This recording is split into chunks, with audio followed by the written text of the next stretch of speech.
Bonjour à toutes et bonjour à tous. Je me présente. Je suis Véronique Viguier, technicienne au service indemnité journalière et chargée de la relation entreprise à la CPAM du Lot. J'ai le plaisir d'introduire ce webinaire et mes collaborateurs se présenteront par la suite. Donc, nous sommes ensemble pour une durée d'environ 1h30. Nous avons invité à participer à ce webinaire car la Caisse nationale d'assurance maladie et la Caisse nationale d'allocation familiale ont souhaité s'unir pour vous présenter vos droits et vos démarches en tant que futurs parents. C'est pourquoi aujourd'hui, votre CAF et votre CPAM du Lot s'associent dans l'animation de ce webinaire qui détaille vos droits, vos démarches administratives et la prise en charge de votre suivi médical de la grossesse jusqu'à l'arrivée de l'enfant. Avant de débuter, mes collaborateurs vont se présenter à leur tour. Donc, bonjour à tous. Moi, je suis Luc Stubbs, conseiller relations de service à la CAF du Lot. Bonjour à tous, donc Gwena Elga, référent technique au sein du service gestion des bénéficiaires et droits et solidarités au sein de la CPAM. Bonjour à tous, Ophélie Jessy, conseillère départementale à la CAF du Lot sur la parentalité et le handicap. Bonjour à tous, Ingrid Perrault, expert technique au service indemnité journalière de la Caisse primaire d'assurance maladie du Lot. Donc maintenant que tout le monde s'est présenté, ce que l'on vous propose, afin que cet échange soit fluide, c'est que nous allons couper vos micros. Évidemment, on vous encourage à poser vos questions dans l'onglet questions-réponses qui se trouve en bas de votre écran et nous y répondrons à la fin de l'intervention. Pour les absents ou si vous souhaitez revisionner cet échange, un replay sera disponible sur vos pages locales de vos sites amélie.fr et caf.fr. Donc, pendant votre grossesse, vous êtes accompagné. Donc, pour vous accompagner, n'hésitez pas à aller consulter votre compte Amélie. Le compte Amélie, vous avez l'habitude de l'utiliser, certains d'entre vous, pour aller voir vos remboursements, pour effectuer vos démarches en ligne, pour prendre rendez-vous avec les agents de la caisse primaire, donc des rendez-vous physiques ou des rendez-vous téléphoniques. Donc, vous avez un espace qui est j'attends un enfant ou un espace aussi sur la petite enfance. Vous pouvez également activer l'espace prévention personnalisé via votre compte Amélie afin de recevoir des conseils pour votre grossesse. Et vous pouvez également consulter mon espace santé. Donc, c'est l'espace numérique individuel et sécurisé sur lequel se trouvent des documents stockés par le médecin ou des informations que vous pouvez indiquer.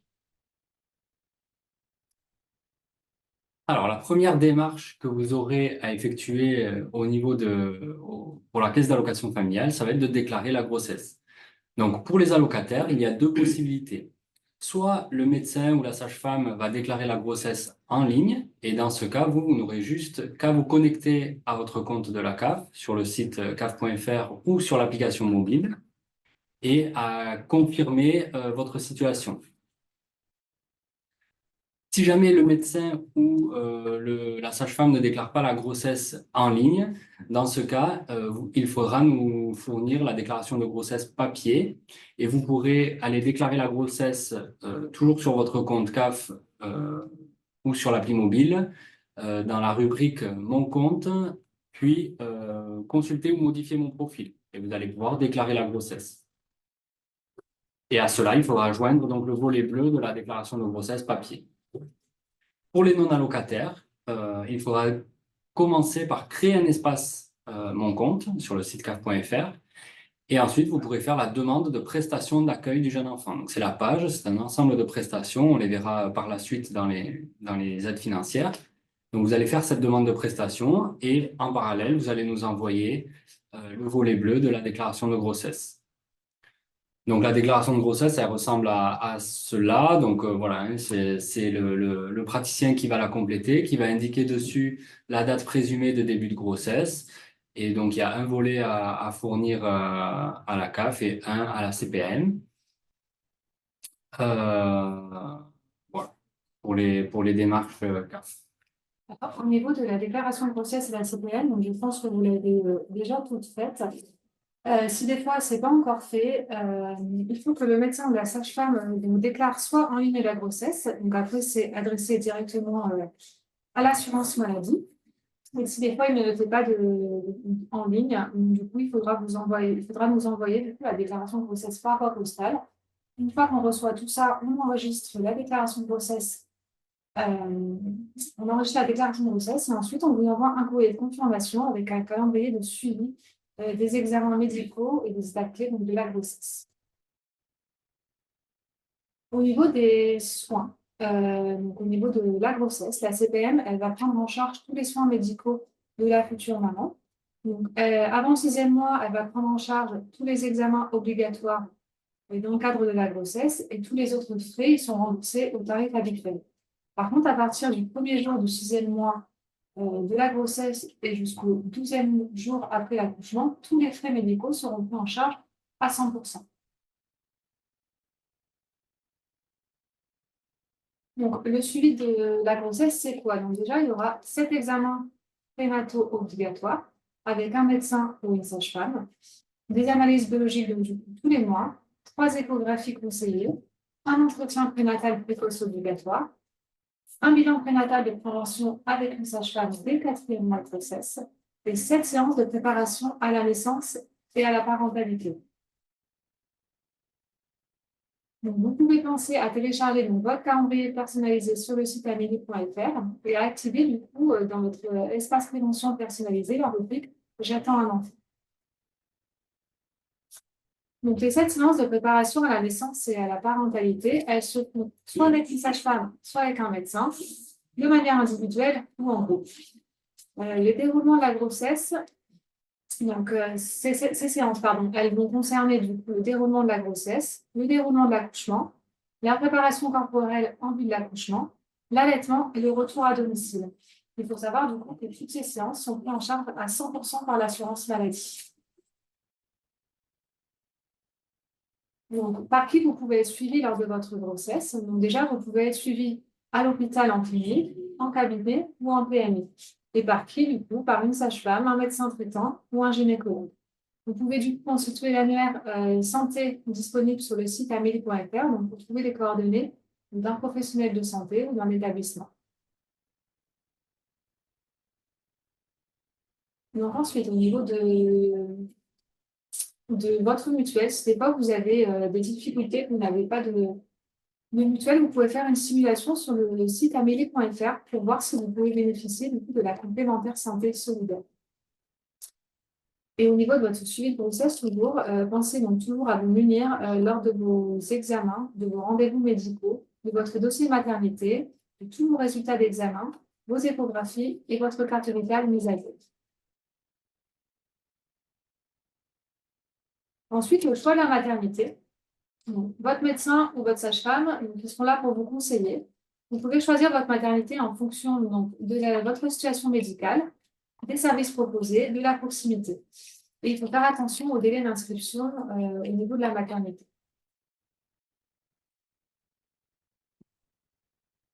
Donc, toujours dans le cadre de la grossesse, il y a des dispositifs de prévention donc, pris en charge par l'assurance maladie.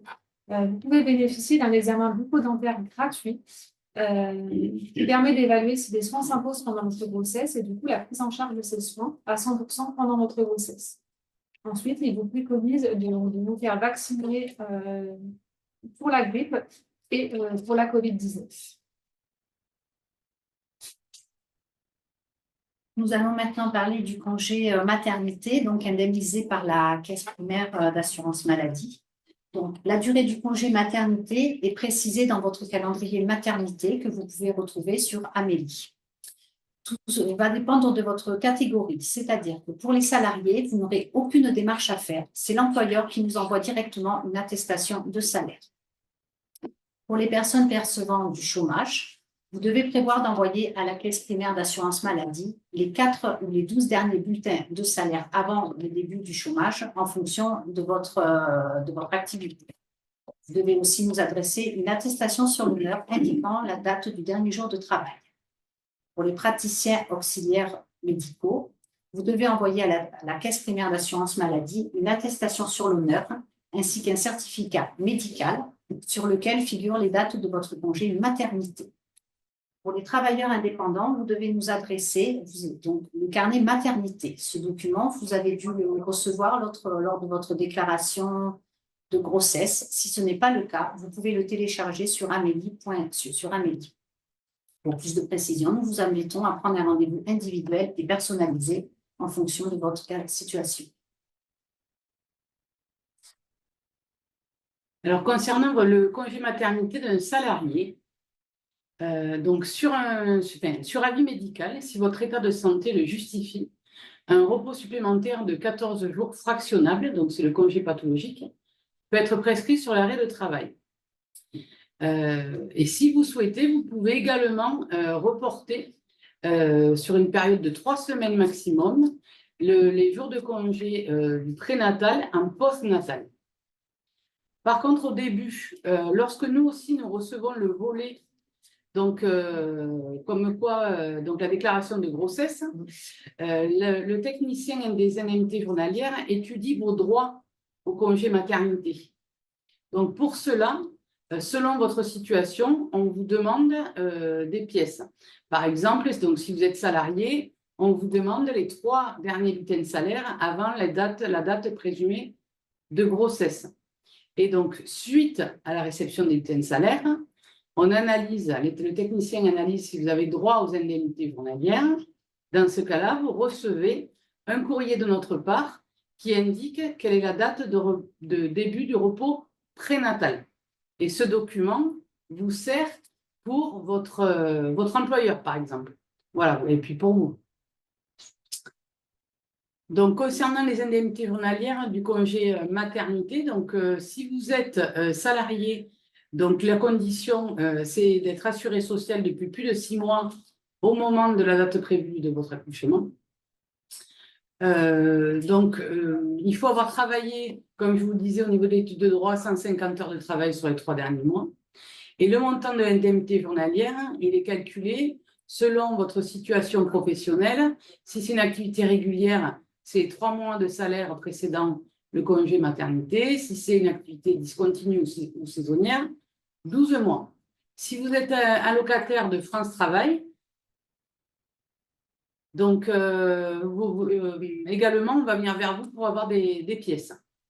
Alors, si vous êtes salarié, au niveau de la durée de l'indemnité, donc elle doit être, vous devez vous arrêter un minimum de 8 semaines pour pouvoir bénéficier du congé maternité, 2 au prénatal et 6 au postnatal. Donc, c'est le minimum. Le versement des indemnités journalières, il se fait tous les 14 jours. C'est comme pour un arrêt maladie. Si certains d'entre vous ont déjà été en arrêt maladie et ont été indemnisés par l'assurance maladie, vous pouvez voir que le paiement se fait tous les 14 jours.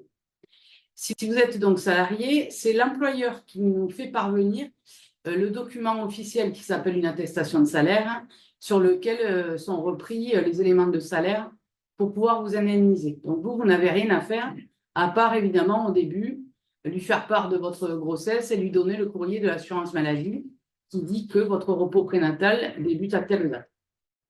Et s'il y a subrogation, alors on parle de subrogation, c'est-à-dire que les indemnités journalières sont versées à l'employeur. C'est-à-dire que c'est lui qui vous les verse via votre paye. Vous pouvez voir quel sera le montant prévisionnel de vos indemnités journalières maternité ou paternité sur amélie.fr. Il y a un simulateur. Donc, par contre, il vous faut rentrer les bons salaires. Si vous êtes au chômage, donc pour bénéficier du congé maternité, donc vous devez percevoir une allocation chômage au moment de l'étude des droits. Et donc après, c'est le technicien IJ qui analyse donc le dossier selon votre situation. Mais normalement, on vous demande les 3 ou les 12 derniers mois avant votre inscription à Pôle emploi. Voilà. Et donc, mais n'hésitez pas à venir vers nous si vous êtes dans une situation de chômage afin qu'on puisse étudier vos droits. Alors, vous venez vers nous, soit en prenant un rendez-vous téléphonique sur votre compte Amélie, soit en appelant la plateforme 3646. Donc, le congé de maternité pour les travailleurs indépendants. Donc, en cas de grossesse ou d'accouchement difficile, votre médecin peut lui aussi vous prescrire un congé supplémentaire. C'est ce qu'on appelle aussi le congé pathologique. À la différence des travailleurs salariés, celui-ci ne peut pas dépasser 30 jours. Vous avez la possibilité donc d'avoir 30 jours avant le congé prénatal, mais seulement 15 jours si vous prenez après le congé postnatal. Attention, il n'y a pas de congé supplémentaire pour les professions libérales et leurs conjoints collaborateurs. Les prestations maternité pour les travailleurs indépendants, praticiens ou auxiliaires médicales, conventionnés ou conjoints collaboratrices. Vous pouvez percevoir des indemnités journalières et une allocation forfaitaire de repos maternel. Les conditions pour en bénéficier. L'ouverture des droits des conjoints collaboratrices dépend de celle du chef d'entreprise. Vous devez, dans tous les cas, justifier de 6 mois d'affiliation au titre d'une activité indépendante à la date présumée de l'accouchement. Vous devez aussi cesser toute activité pendant 8 semaines minimum, donc 2 semaines en prénatal et 6 semaines après l'accouchement.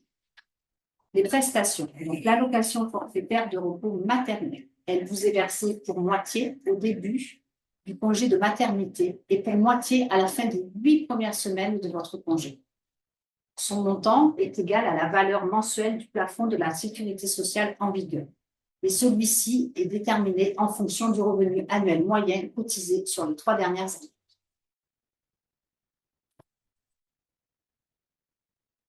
Pour les prestations, donc les indemnités journalières forfaitaires d'interruption d'activité pour les chefs d'entreprise sont versées pour chaque jour de cessation d'activité professionnelle. Et son montant est donc un forfait qui dépend aussi du revenu annuel moyen cotisé sur les 3 dernières années d'activité. Pour les conjointes collaboratrices, il s'agit d'indemnités de remplacement. Elles sont versées pour chaque jour de cessation d'activité professionnelle pendant lequel vous êtes effectivement remplacé. Leur montant est égal au coût réel du remplacement dans la limite du plafond journalier. Les démarches, donc vous devez utiliser les feuillets du carnet de maternité, chef d'entreprise ou conjointe collaboratrice que nous avons dû vous adresser ou, si ce n'est pas le cas, qui est disponible sur amélie.fr. Voilà ce qui en est du congé maternité. Maintenant, nous allons aborder le congé paternité et d'accueil de l'enfant. Il concerne le père, le conjoint, le partenaire de PACS ou la personne qui vit maritalement. Comme pour les travailleurs, comme pour la congé maternité, au niveau des travailleurs salariés, vous n'avez aucune démarche à faire. C'est l'employeur qui nous adresse directement l'attestation de salaire et l'extrait d'acte de naissance. Pour les personnes bénéficiaires du Pôle emploi, vous devez adresser à la caisse primaire les 4 ou les 12 derniers bulletins de salaire avant le début de votre indemnisation au chômage. Pour les praticiens auxiliaires médicaux, vous avez juste à nous adresser une attestation sur l'honneur et l'extrait d'acte de naissance de l'enfant. Pour les travailleurs indépendants, vous adressez le feuillet du carnet maternité. Donc, dans le carnet maternité, vous avez un feuillet pour le paternité, donc que vous pouvez télécharger sur Amélie. La durée et la prise du congé varient en fonction de votre situation professionnelle. N'hésitez pas à nous contacter pour un rendez-vous individuel et personnalisé.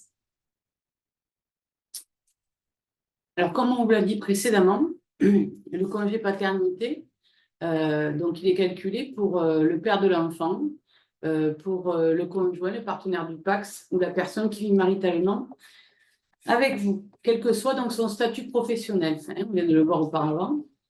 Donc, la durée maximale du congé paternité, c'est 25 jours pour la naissance d'un enfant.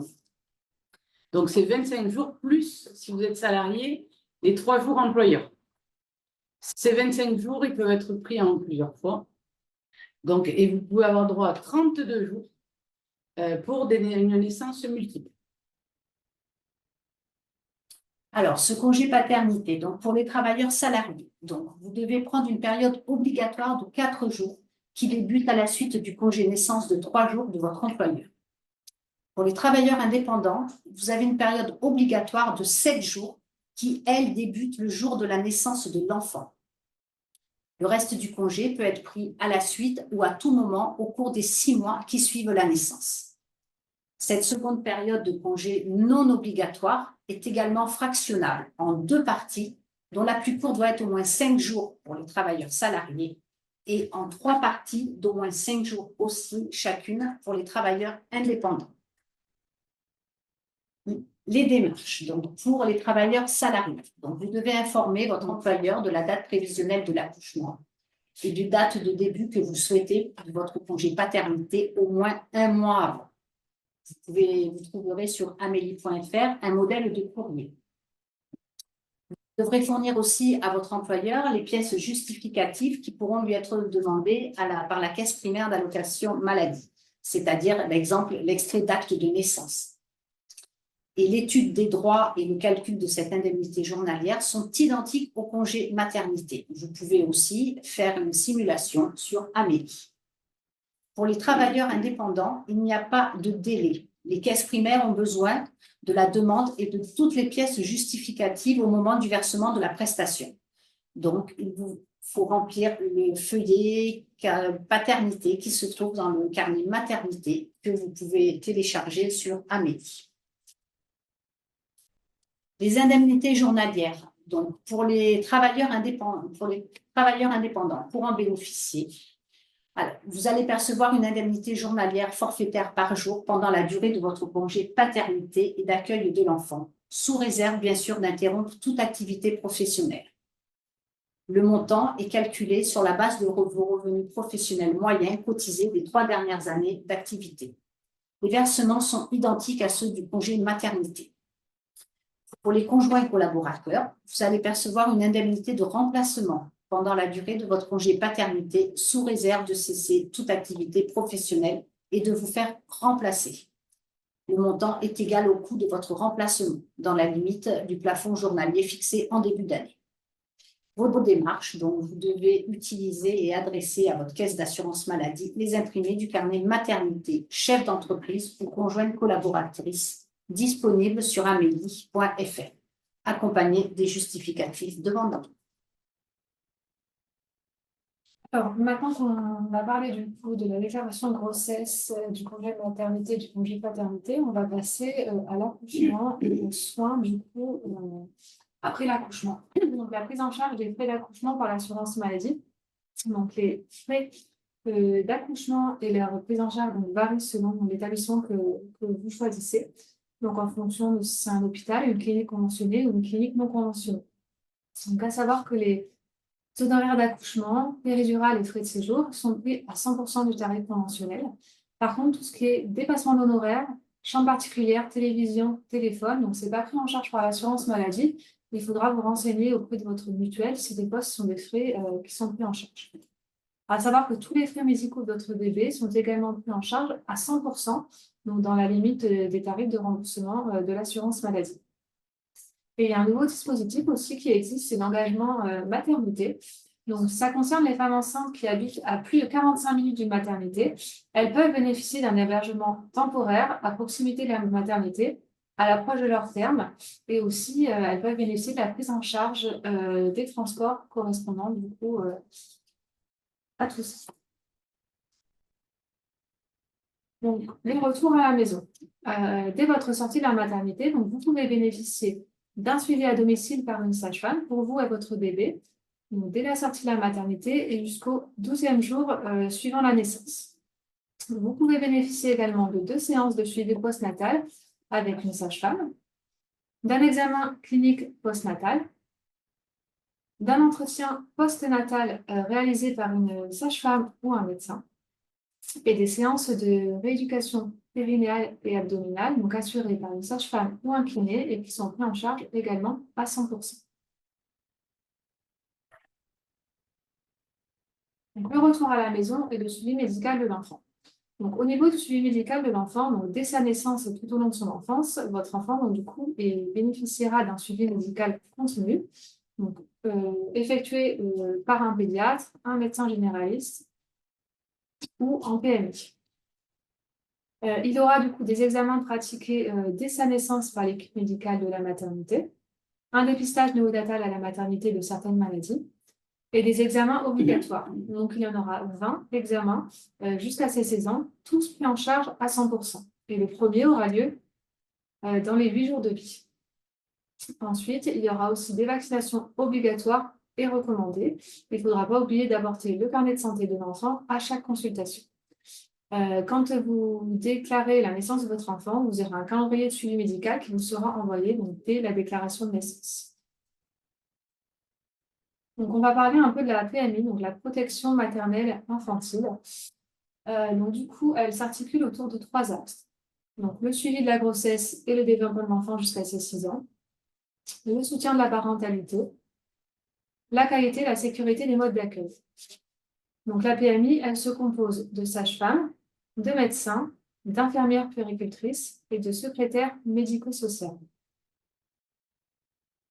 Donc, au niveau de l'accompagnement prénatal, donc la PMI elle réalise donc, des visites à domicile par des sages-femmes pour vous accompagner, donc, surtout les femmes ayant besoin d'une attention particulière pendant leur grossesse. Et du coup, elle assure la coordination entre les différents professionnels intervenant autour de la grossesse. Ensuite, donc, du coup, ils peuvent aussi réaliser l'entretien prénatal précoce. Donc, c'est un temps d'échange pour parler de vos attentes, de vos besoins, de vos droits et aussi de votre projet de naissance. Il y a aussi des séances individuelles ou collectives de préparation à la naissance et à la parentalité.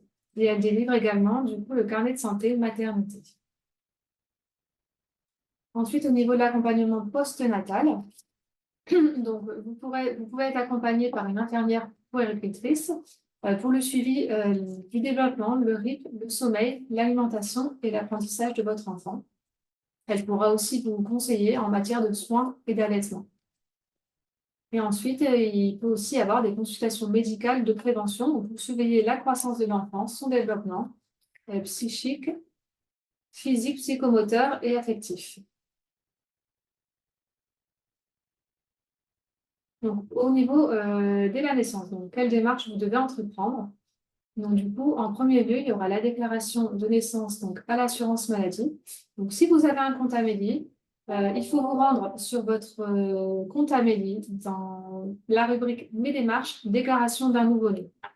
Donc, si vous avez un compte Amélie, j'insiste, il faut vraiment passer par votre compte Amélie. Si vous nous envoyez un document papier, on ne pourra pas le prendre en compte. Par contre, si vous n'avez pas de compte Amélie ou si la déclaration n'a pas pu aboutir pour diverses raisons sur le compte Amélie, il faudra nous adresser la demande de rattachement accompagnée de l'acte de naissance, du coup, à votre caisse d'affiliation. En ce qui concerne la déclaration de naissance à la CAF, ça va être sensiblement pareil. Pour les personnes qui sont allocataires, on va vous conseiller de déclarer la naissance directement via votre compte personnel, dans la rubrique Mon profil, et vous allez pouvoir modifier votre profil et déclarer la naissance de votre enfant. Contre, pour les non-allocataires, vous devrez créer votre compte personnel avec votre numéro de sécurité sociale et faire une demande de prestation d'accueil du jeune enfant. C'est la page.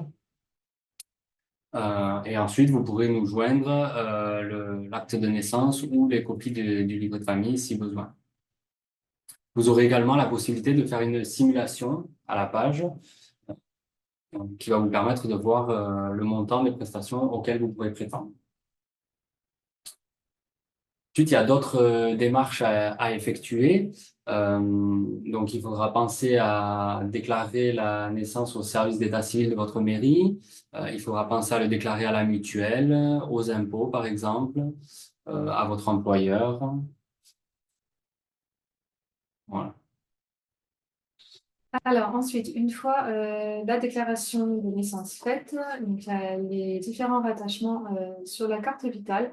Donc, du coup, quand vous déclarez la naissance de votre enfant sur votre compte Amélie, donc l'enfant est rattaché en principal du coup sous la maman. Et par contre, vous pouvez inscrire l'enfant sur la carte vitale du second parent. Donc, si vous avez un compte Amélie, il suffit, pareil, de vous rendre dans la rubrique Mes démarches et du coup, vous avez la possibilité, il y a marqué rattacher mon enfant à un autre parent. Si vous n'avez pas de compte Amélie ou que le second parent n'appartient pas au régime général, dans ces cas-là, il faudra du coup nous informer en envoyant du coup le formulaire de demande de rattachement accompagné de l'acte de naissance. Et une fois l'enfant rattaché, vous devrez mettre votre carte vitale à jour, celle du papa, et informer du coup l'organisme complémentaire. Donc, on a vu toutes les démarches qu'il fallait effectuer à la naissance de l'enfant. Comme vous le savez, la naissance d'un enfant, ça peut bouleverser le budget familial. Donc, pour cela, la CAF peut verser différentes prestations.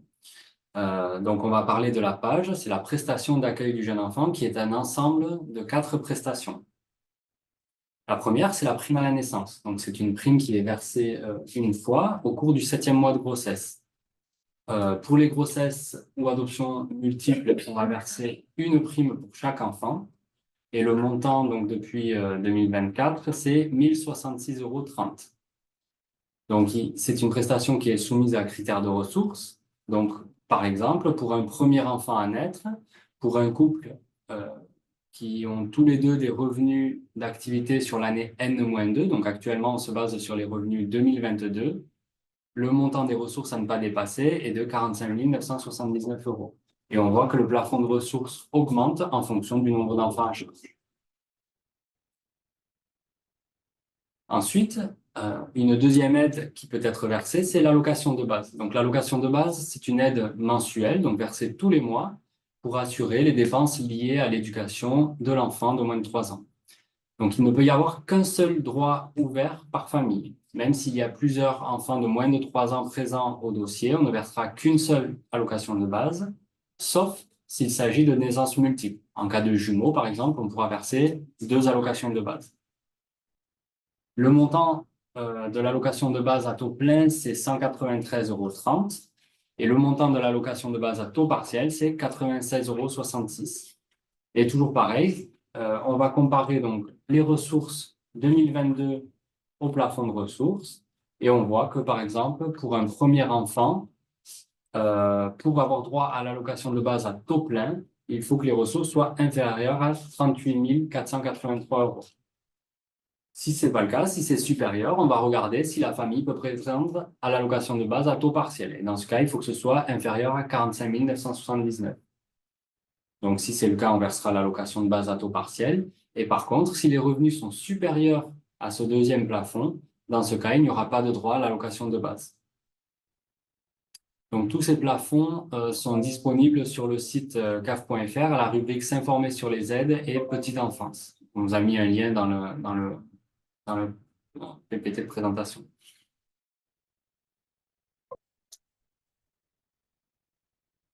Ensuite, une troisième aide qui peut être versée, c'est la prestation partagée d'éducation de l'enfant. Vous en avez peut-être déjà entendu parler. C'est une prestation qui peut être versée dans le cas où vous réduisez votre activité ou si vous cessez totalement votre activité professionnelle pour vous occuper d'un enfant de moins de 3 ans.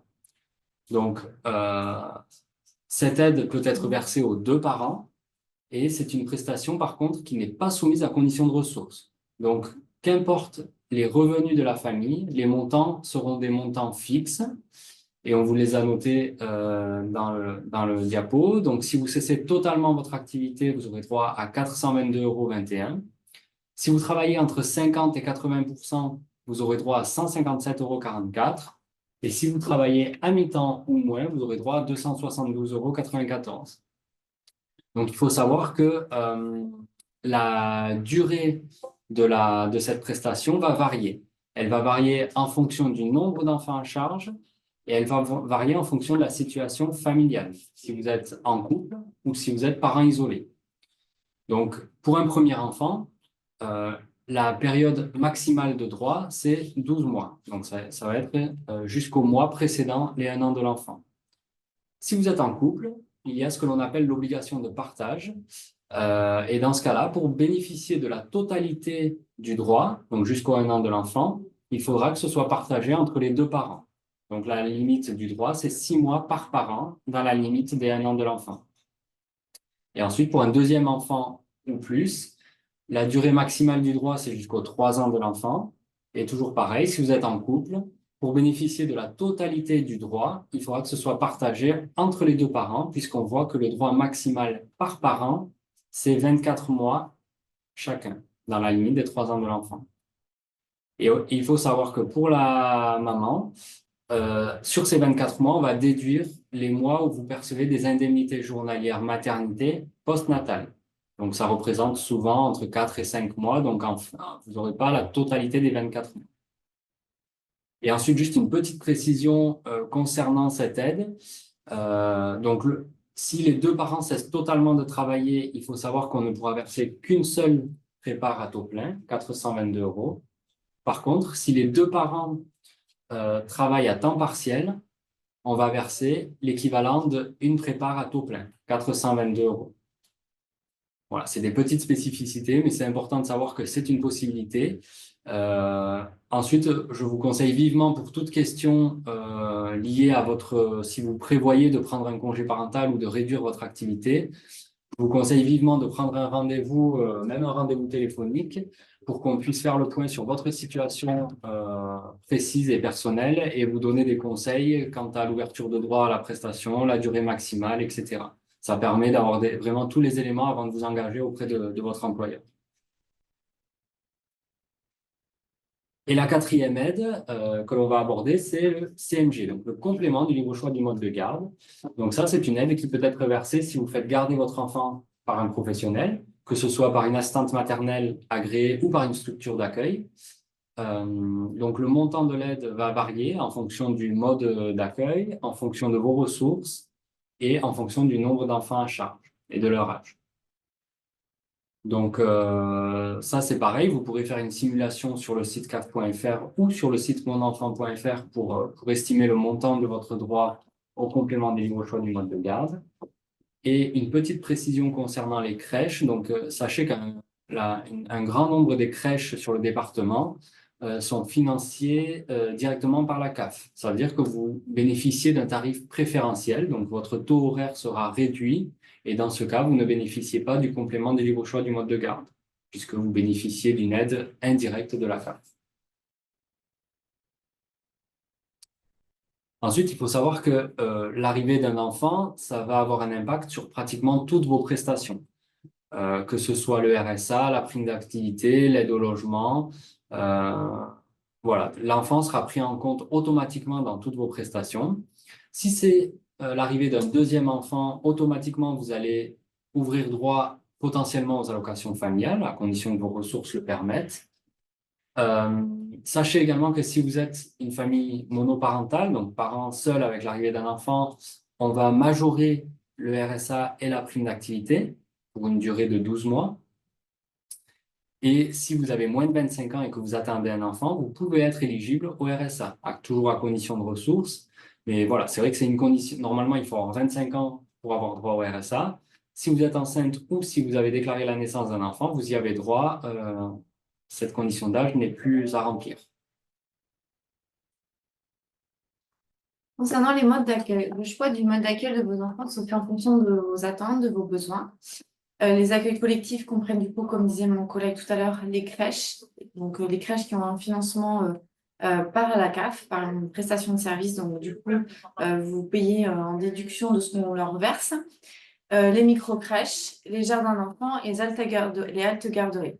Jardin d'enfants, il y en a actuellement sur Mercus. Il y en a très peu dans le Lot, il n'y en a que 2. Micro-crèches, il y en a aussi actuellement sur Cahors, mais il y en a très peu dans le département parce que c'est plus des grosses crèches et qui sont financées par la CAF parce que les micro-crèches ne sont pas financées par la CAF et sont directement, comme disait mon collègue, par la prestation d'accueil jeunes enfants. Il y a l'accueil individuel qui comprend du coup les assistants maternels, les maisons d'assistants maternels et les gardes d'enfants à domicile. Du coup, toutes ces prestations, ces modes d'accueil sont payants et sont en fonction de vos ressources, en fonction du mode d'accueil et de vos besoins. Et vous pouvez faire une simulation sur le site monenfant.fr justement par rapport à vos modes d'accueil, ce que vous souhaitez comme mode d'accueil. Vous pouvez également aller voir les relais petite enfance qui sont à disposition près de chez vous et qui vous informent gratuitement sur les démarches pour employer une assistante maternelle et qui peut vous mettre en relation avec des assistants maternels. Donc, les relais petite enfance, vous pouvez voir la carte. Il y en a plusieurs sur tout le département. Il y a à peu près partout dans tous les comités de communes. Donc, vous pouvez retrouver cette carte et les différents relais petite enfance sur le site monenfant.fr. Il y a également l'opération Première Page, qui est une opération départementale du Lot. Il n'y en a pas forcément ailleurs. Du coup, c'est une opération en partenariat avec le département, avec la bibliothèque départementale de la département du Lot et la CAF du Lot. On offre en fait un album à tous les nouveaux parents, donc à tout nouveau enfant, toute nouvelle naissance. Donc, pour les naissances de 2024, vous recevrez l'album en 2025. Vous pourrez avoir du coup des différentes animations autour de ce livre qui se déroulent dans les bibliothèques, les relais de petite enfance, les crèches. Vous aurez un courrier qui sera adressé à votre domicile ainsi qu'une brochure pour expliquer cette opération. Pour plus d'informations, vous pouvez aller sur le site www.premièrepage.fr. Il y a aussi également les lieux d'accueil enfants-parents qui sont des lieux de rencontre, d'écoute, d'échange pour les parents entre des parents de jeunes enfants de 0 à 6 ans. Ces lieux d'accueil par enfant permettent de socialiser votre enfant et aussi également d'échanger avec d'autres parents de manière anonyme et sans inscription. Ça vous permet aussi d'avoir à disposition des jeux, des supports et qui permettent de favoriser la relation par-enfant. Cela aussi permet une socialisation en préparation de la vie en collectivité avant l'entrée à l'école. Donc, il en existe 3 sur le département. Il y en a un à Prélude à Cahors, il y en a un autre qui s'appelle Escalinou à Pradines et un autre à Figeac qui s'appelle Libellule. Concernant les groupes d'échange et de parole, vous pouvez échanger avec d'autres parents sur différentes thématiques, le sommeil, l'alimentation, sur le mode d'accueil, sur le développement, sur différents sujets qui concernent l'arrivée de votre enfant. Ces groupes d'échange permettent aussi de rencontrer d'autres futurs parents ou des parents de jeunes enfants qui ont les mêmes problématiques que vous. Vous pouvez aussi également échanger et obtenir des conseils auprès de professionnels. Pour avoir plus de renseignements sur ces groupes d'échange, vous pouvez envoyer un mail sur aide-financier-as@caf46.caf.fr. Alors, il y a une faute, c'est aide financière.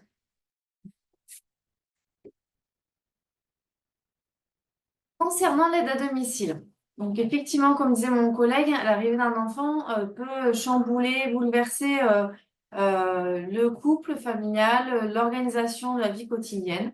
Vous pouvez faire appel à une travailleuse familiale à votre domicile.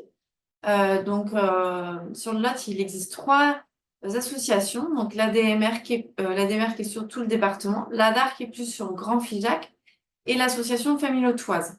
Donc, vous pouvez faire appel à ces associations-là pour qu'ils viennent à votre domicile et qu'ils vous accompagnent dans différentes démarches, les courses, le ménage, la relation parent-enfant, voilà, et qui peut vous faire aussi découvrir d'autres structures sur la parentalité. Donc, comme vous pouvez voir, il faut avoir rencontré un événement familial, donc grossesse, déménagement, séparation. Ou ça peut être aussi tout ce qui est au niveau de l'inclusion d'un enfant portant handicap ou quand vous êtes famille monoparentale en insertion. Donc, vous pouvez contacter ces différentes associations pour faire venir quelqu'un à votre domicile.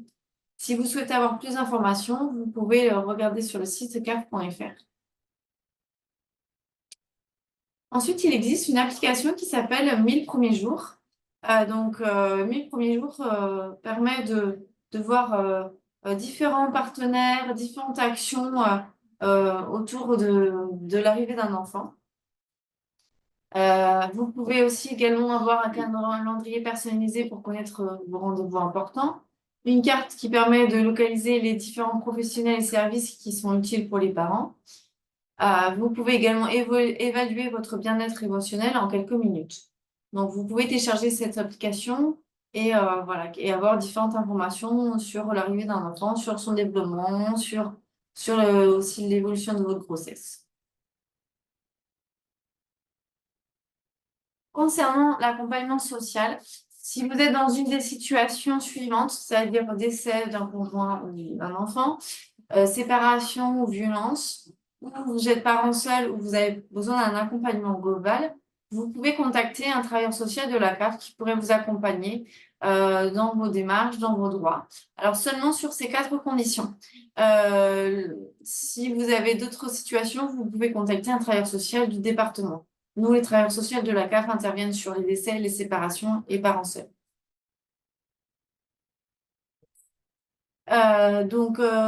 Concernant nos échanges avec la CAF et la CPM, du coup, vous pouvez faire un accueil, vous pouvez aller à l'accueil ou avoir une visio avec la CAF, ou vous pouvez aussi avoir un entretien téléphonique avec la CAF ou la CPM pour avoir un rendez-vous individuel si vous souhaitez être accompagné sur vos droits et démarches personnalisées, notamment sur les congés maternité, paternité, ou déclaration de naissance, ou mode d'accueil et prestations familiales.